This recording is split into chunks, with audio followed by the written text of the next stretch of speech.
ಆ, ಎರಡೇ ಲೈನ್ ಇದು. ಇನ್ನೊಬ್ಬರ ದೃಷ್ಟಿಲಿ ಪರ್ಫೆಕ್ಟ್ ಅನ್ಸ್ಕೊಳಕ್ಕೆ ಹೋಗಿ ನಿಮ್ಮ ಮೇಲೆ ಬೇಡದೇ ಇರೋ ಒತ್ತಡಗಳನ್ನು ನೀವು ತಂದ್ಕೊಬೇಡಿ. ಒತ್ತಡ ಜಾಸ್ತಿಯಾಗಿ ಆಮೇಲೆ ಸುಮ್ಮನೆ ಕಾರಣ ಇಲ್ಲದೆ ಡಿಪ್ರೆಷನ್ಗೆ ಹೋಗ್ತೀರ. ಸೊ ಇನ್ನೊಬ್ಬರಿಗಾಗಿ ಪರ್ಫೆಕ್ಟ್ ಆಗಿ ಇನ್ನೊಂದು ಹೇಳಬೇಕು ಅಂದರೆ, ಇನ್ನೊಬ್ಬರು ಏನು ಪರ್ಫೆಕ್ಟ್ ಅಂದ್ಕೊಂಡಿರ್ತಾರೆ ಆ ಥರ ನಾನು ಬದುಕೋಕ್ಕಾಗಲ್ಲ. ನಾನು ಏನು ಪರ್ಫೆಕ್ಟ್ ಅಂದ್ಕೊಂಡಿರ್ತೀನಿ ಆ ಥರ ಇನ್ನೊಬ್ಬರು ಬದುಕೋಕ್ಕೆ ಆಗಲ್ಲ.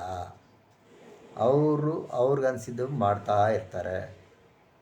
ಯಾರು ಇನ್ನೊಬ್ಬರಿಗಾಗಿ ಬದಲಾಗಲ್ಲ. ನಾವು ಬದಲಾಗಬೇಕು. ಒಂದು ಟೈಮಲ್ಲಿ ಇನ್ನೊಬ್ಬರನ್ನ ಬದಲಾಯಿಸೋಕ್ಕೆ ತುಂಬ ಪ್ರಯತ್ನ ಪಡ್ತಾರೆ ಜನ.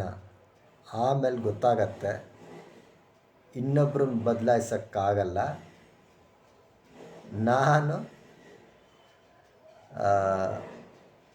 ನನಗೇನು ಇಷ್ಟನೋ ಅದರ ಕಡೆನೇ ಜಾಸ್ತಿ ಗಮನ ಕೊಟ್ಟು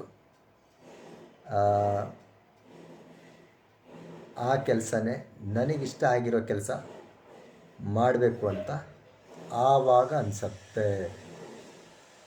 ಸೊ ಇನ್ನೊಬ್ಬರ ದೃಷ್ಟಿಯಲ್ಲಿ ಪರ್ಫೆಕ್ಟ್ ಆಗೋಕ್ಕೆ ಹೋಗಿ ಬೇಡದೇರೆ ಒತ್ತಡನ ಮೈ ಮೇಲೆ ಎಳ್ಕೊಂಬೇಡಿ.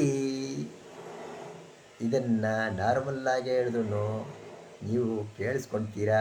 ಆದರೆ ಸ್ವಲ್ಪ ಟ್ವಿಸ್ಟ್ ಇಟ್ಟು ಹೇಳಿದ್ರೆ ಕಾಮಿಡಿ ಥರ ಇದೆಯಲ್ಲ, ಸೀರಿಯಸ್ ಮ್ಯಾಟ್ರನ್ನ ಈ ಥರನೂ ಹೇಳ್ಬೋದಾ ಅಂತ ಯೋಚನೆ ಮಾಡ್ತೀರಾ. ಸ್ಟ್ರೆಸ್ಸು ಮಾಡ್ಕೊಳೋ ಅವಶ್ಯಕತೆ ಇಲ್ಲ. ನಾನು ಪರ್ಫೆಕ್ಟ್ ಅಲ್ಲ. Okay, no problem.